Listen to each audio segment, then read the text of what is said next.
You've done it again. You said yes when everything inside you screamed no. You smiled through the disrespect of a colleague because you didn't want to make a scene. You explained your life choices to a relative who has never traveled further than their own backyard. And now, you're sitting there, perhaps in your car, perhaps in a quiet room, with that familiar, hollow weight in your chest. It's the weight of being a ghost in your own life.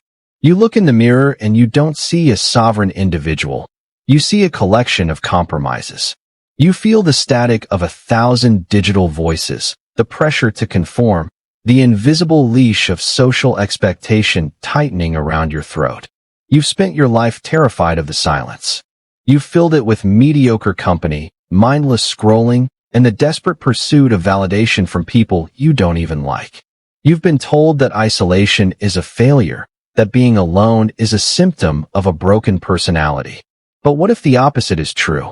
What if your deep-seated unease isn't a sign that you're lonely, but a sign that you're crowded? What if the you the world knows is a carefully constructed lie, and the real you is suffocating under the weight of the herd? For 2 years, I stepped away.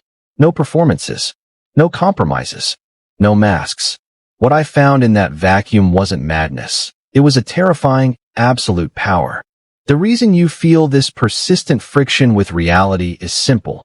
You are operating on an outdated biological OS designed for tribal survival, while living in a world of predatory social engineering. Evolutionary psychology tells us that for our ancestors, exile was a death sentence. To be cast out of the tribe meant facing the elements alone. Thus, your brain is hardwired to prioritize belonging over truth. Your amygdala treats a cold shoulder at a party as a literal threat to your life. This is the social compliance trap. Arthur Schopenhauer famously noted that a man can be himself only so long as he is alone, and if he does not love solitude, he will not love liberty, for it is only when he is alone that he is really free. The uncomfortable truth is that society is a meat grinder for the individual soul. It requires you to be predictable, manageable, and, above all, dependent. The herd doesn't want you to be strong. It wants you to be useful. When you are alone for an extended period, the voices of others begin to fade, and the shadow, as Carl Jung described it, begins to speak. Most people flee from this. They cannot handle the confrontation with their own repressed desires, their own capacity for darkness, and their own untapped potential. They prefer the comfortable lie of the collective. But you? If you're still watching, it's because you suspect that the herd is wrong. You've realized that the price of belonging is your own sovereignty. Here is the framework for reclaiming it. Solitude is not the absence of people. It is the absence of the influence of people. When you are constantly surrounded by others, your brain enters a state of perpetual high monitoring.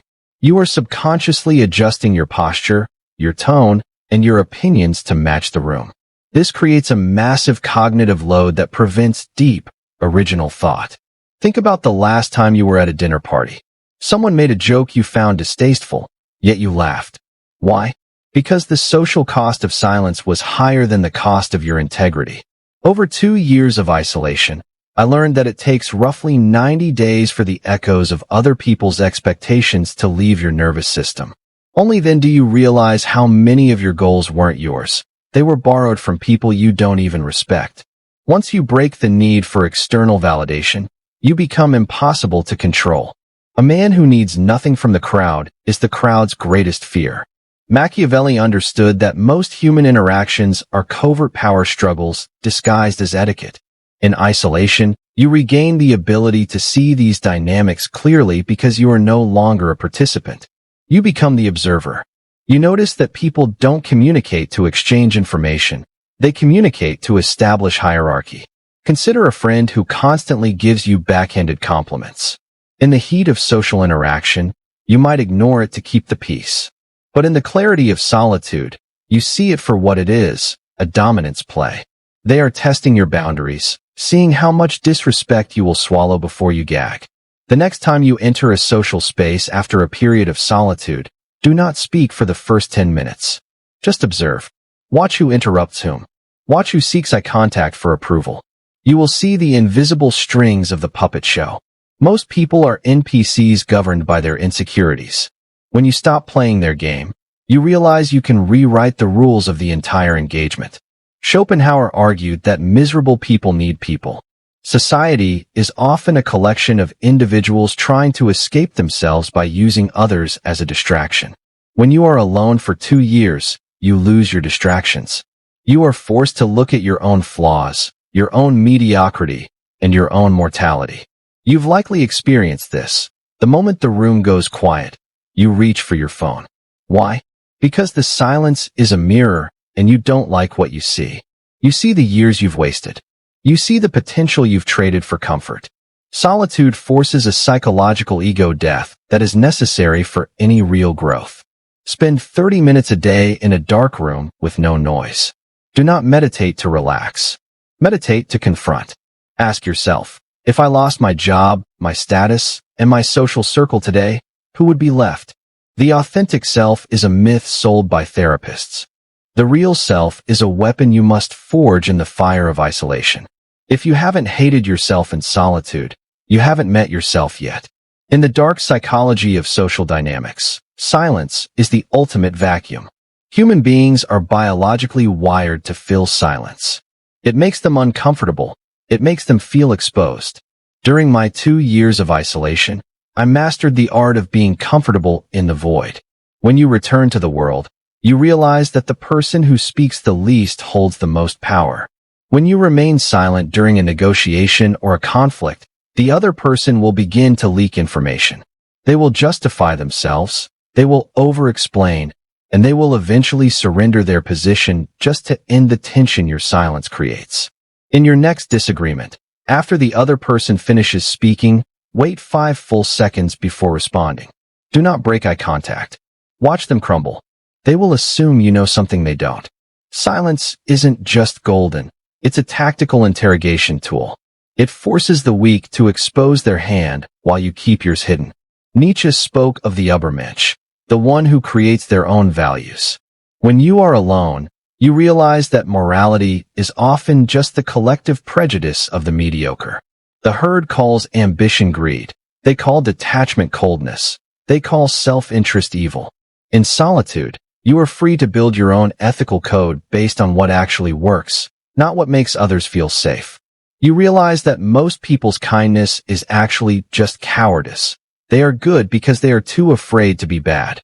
Audit your rules. List 3 things you believe are wrong. Now ask, is this actually harmful to my goals, or was I just told it was wrong by someone who wanted to keep me small? Power has no morality, it only has utility. Once you step outside the herd's ethical cage, you can move through the world with a ruthlessness that the average person cannot even comprehend. The more available you are, the less you are valued. This is basic behavioral economics applied to human relationships. By being alone for 2 years, I inadvertently created a scarcity anchor. When I finally reappeared, my presence had 10 times the impact it previously did. If you are always the guy who shows up, you are a commodity. You are like oxygen, vital but ignored because you're everywhere. When you become scarce, you become a luxury. People start to wonder what you're doing, who you're seeing, and why you don't seem to need them. Stop being the first to text. Stop being the reliable one who always says yes to last-minute plans. Vanish for a week. See who actually notices. Those who don't notice were never your allies. They were just using you for shade. Absence does not make the heart grow fonder. It makes the heart grow anxious. And anxiety is the beginning of submission. The final lesson of 2 years of isolation is the realization that you are the only permanent resident of your life. Everyone else, parents, partners, children, friends, is a guest.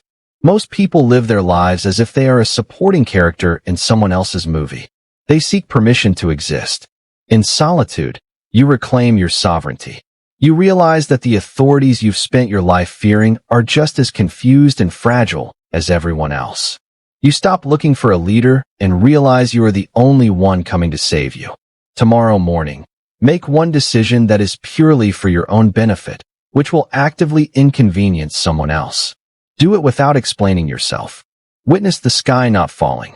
Sovereignty is lonely. Most people cannot handle the weight of absolute responsibility. They would rather be safe slaves than dangerous masters. Choose your side. Applying these principles will change the very chemistry of your life. You will notice a shift in how people look at you. They will sense an otherness, a cold, centered energy that they can't quite categorize. This is the after picture. You will move through a room not as a supplicant seeking a place, but as a predator selecting a seat. But be warned, the world will not celebrate your transformation. Your friends will say you've changed. Your family will say you're acting distant. What they actually mean is that they can no longer manipulate you. They are losing their grip on the old, predictable version of you, and it terrifies them. This path is not for everyone. It will feel uncomfortable at first. You will feel the urge to fit in again, to apologize for your newfound strength. Don't. That discomfort is the sound of your old, weak self dying. Let it die.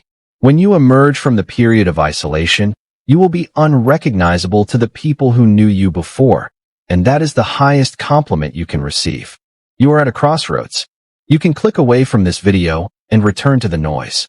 You can go back to being the ghost in your own life, smiling at people who don't matter and chasing goals you don't want. Or, you can accept the challenge of the void. Most people watching this have already stopped. They found the truth too cold. They need the warmth of the herd to survive.